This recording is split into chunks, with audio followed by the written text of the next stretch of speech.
Good morning. It's time for us to start our word problem. So go ahead and set up your problem and then we'll get started. So our problem for today is this. Sam loves dogs. He has 15 dogs. Jacob gave him some more. Now he has 22 dogs. How many dogs did Jacob give him? So what we're going to do is we're going to go ahead and write cubs. And what I need to do is I need to circle my numbers. So I know I have a 15 and I have a 22. But I also have this word sum. That word sum is going to turn into a number, isn't it? So we can go ahead and cross off our C. Now we need to underline a word in the question that kind of helps us to figure out what we're doing. When I read how many dogs did Jacob give him, there's one word in there that helps us to figure out what we're looking for. And that's the word Jacob. Because we want to know not how many Sam had or how many he has now. We want to know what Jacob gave him. We're looking for the number that goes to the word sum. So we're going to go ahead and cross off the U. Now I'm going to box my question. And I'm going to go ahead and cross off my B. And now we can get started solving our problem. But we need to think about what we have. Do we have two parts and we're looking for a total? Or do we have a part and a total and we're looking for the other part? Yeah, we have a total and a part, so we're looking for the other part, and that tells us that we're going to be subtracting. So he had 15, but now he has 22. So the total number of dogs he has now is 22. So we're going to draw 22 using quick tens and ones. So 22 is 2 tens and 2 ones. Now, I need to take out of the 22 15, because that's going to leave us with the part that Jacob gave him. So I have a little problem. I can't take 5 from here, can I? That doesn't work.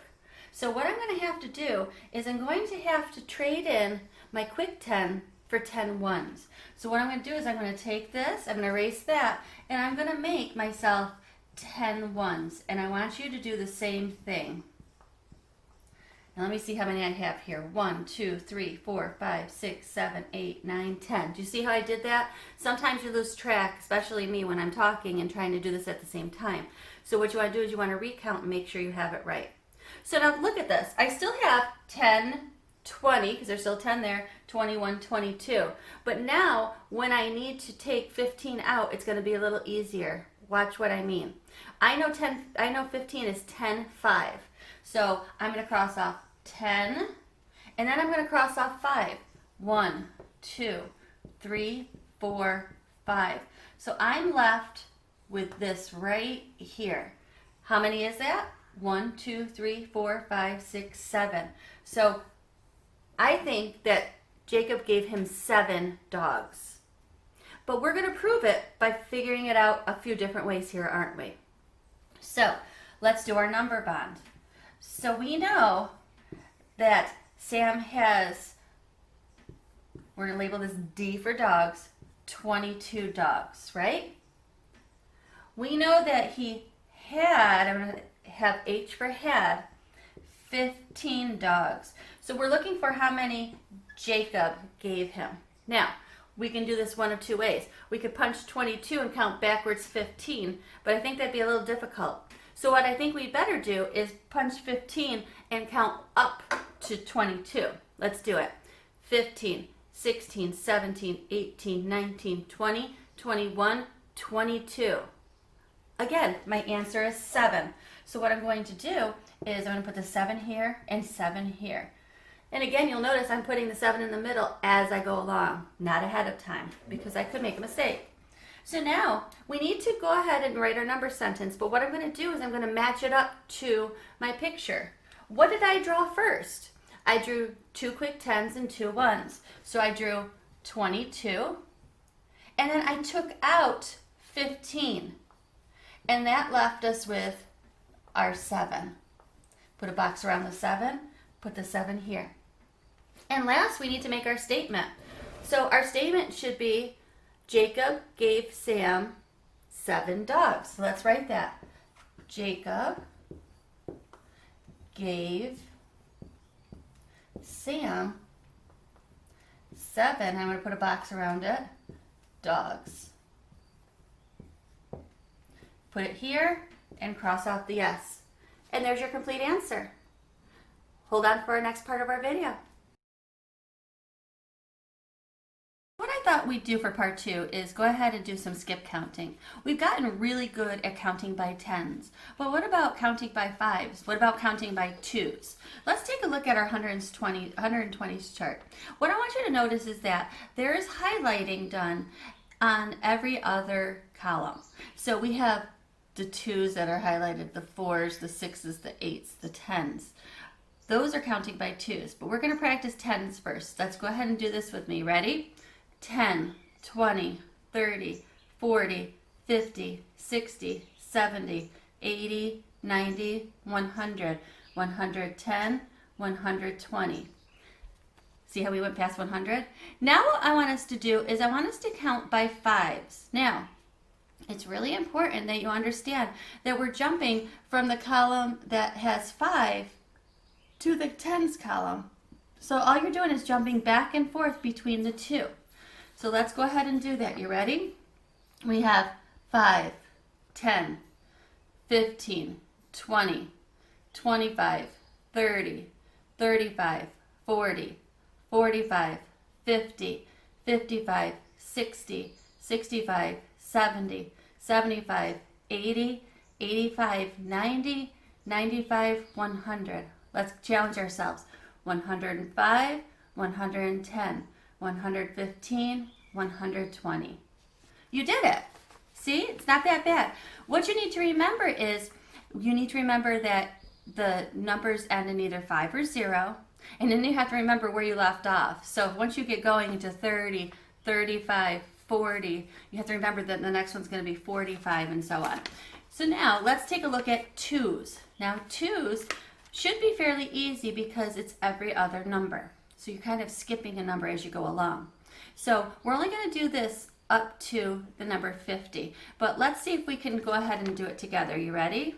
We have 2, 4, 6, 8, 10, 12, 14, 16, 18, 20, 22, 24, 26, 28, 30, 32, 34, 36, 38, 40, 42, 44, 46, 48, 50. You did it. So see, it can be easy to do once you practice it. And remember, if you can visualize this 100s chart, this 120 chart in your mind, you'll be able to start skip counting with no problem. Hold on for our lesson for today. Now it's time for our lesson, and what we're going to do today is we're going to be looking at time to the half hour. So what I want to do is I just want to do a quick review of what I told you yesterday. So here we have our clock. This is the face of our clock. This clock here has 3 hands. It has a second hand that goes around, and what it does is it pushes the minute hand to go around. This is your second hand. There are 60 seconds in a minute. Then you have your minute hand. Your minute hand starts at 12, that's the top of the hour, and goes all the way around. There's 60 minutes in the hour. And once it comes back to the top of the hour again, your hour hand changes. You have your hour hand, which is the shortest hand, and that's the hand that points to the hour that it is. So this clock here is reading 5 because you read the hour first, and that's the shortest hand's pointing to the 5. 5 o'clock. And I told you yesterday, o'clock, you can think of O as a 0. That means that there's 0 minutes past the hour. That means it's right at the top of the hour. So this clock is reading 5 o'clock. Now today what we're going to do is we're going to look at time to the half hour. So what does that mean? Well, if I take a look at this clock here, what I've done is I've cut it in half. Now we've been looking at shapes. We've been doing a lot of geometry. And then we started talking about halves and quarters. So what I did was I took this clock, and this clock here is now cut into 2 halves. Half here, half here. So I told you that there's 60 minutes in an hour. So half of that is 30 minutes. And the way you tell is by counting by fives. Each one of these numbers is 5. So check it out. 5, 10, 15, 20, 25, 10:30. So what does that mean? That means that when a clock has the minute hand pointing to the 6, that means it's 30 minutes past the hour. But here's the tricky part. Let's take a look at this clock here. I'm going to put it up real close to you. So if you take a look at this clock, look at the hour hand first, okay? So here's the hour hand. If you take a look at the hour hand, it's not on 10, but it's not at 11 either. So if it's on the 10 or a little bit past, we still consider that a 10. Then what you need to do is you need to look at the minute hand. The minute hand, which is the longer hand, is pointing to the 6. That means that it's 30 minutes past 10, or we could say 10:30. So again, you're looking at the hour hand first, and if it did not get to the next number, then you need to remember that it's this one here. So then you have 10, and then the 6 is not a 6, it's 30. It's 10:30. So what you need to remember is how to write it as well. So I'm going to move this over a little bit. And what we need to do is, if I was going to write the time 10:30, I'm going to write the 10 first because that's the hour. I'm going to put my 2 dots here, and then I'm going to write the 30. So it's 10:30.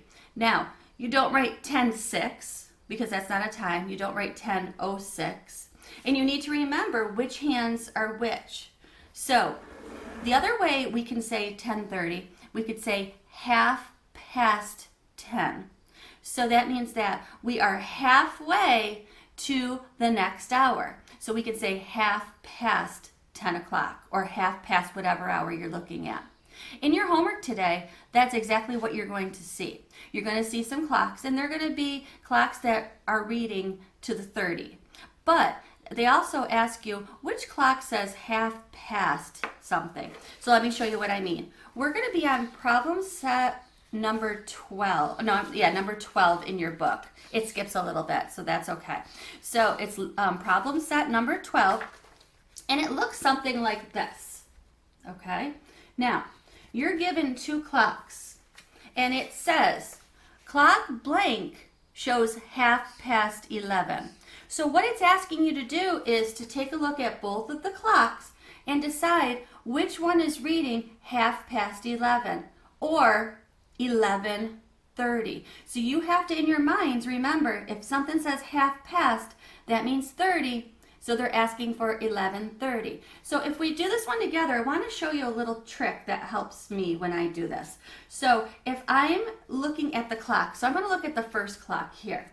What I'm going to do is I'm going to draw a line going from the arrow of the hour hand straight forward. So watch what I do here. I'm going to draw myself a little line going straight up. And I want you to see that.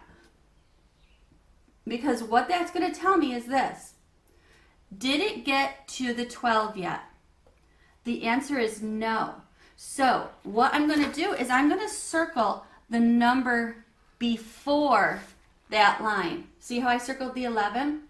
So this one here is 11, and then the minute hand is pointing to the 6, so it's 11:30. So what I'm going to do is I'm going to, above this, write 11:30. Now, what I'm going to do is the same thing for the second one. I'm going to draw my line going straight from my hour hand. I'm then going to circle the number before it. So in this case, it's on the 10, and my minute hand is on the 6, so that means it's 10:30. So again, if we come over here, it says clock blank shows half past 11. Well, that would be clock A. So what you're going to do is you're going to put an A on that line. Now, the second page that you're going to be doing has you matching 3 things up. It has you matching an analog clock. It has you matching the words half past and then the hour. And then you have the digital time. So what you're doing is you're trying to draw a line from here to the correct words to the correct digital time. So it shouldn't be too hard, but remember, if you draw that line and then you go ahead and circle the number before, that is going to help you decide what hour it is. And also by writing it here. So hopefully this won't give you too much of a problem. If you have any problems, please let us know. And if not, start reading the clock during the day. You have clocks all over the place. So start telling time and working on that. I'll talk to you soon.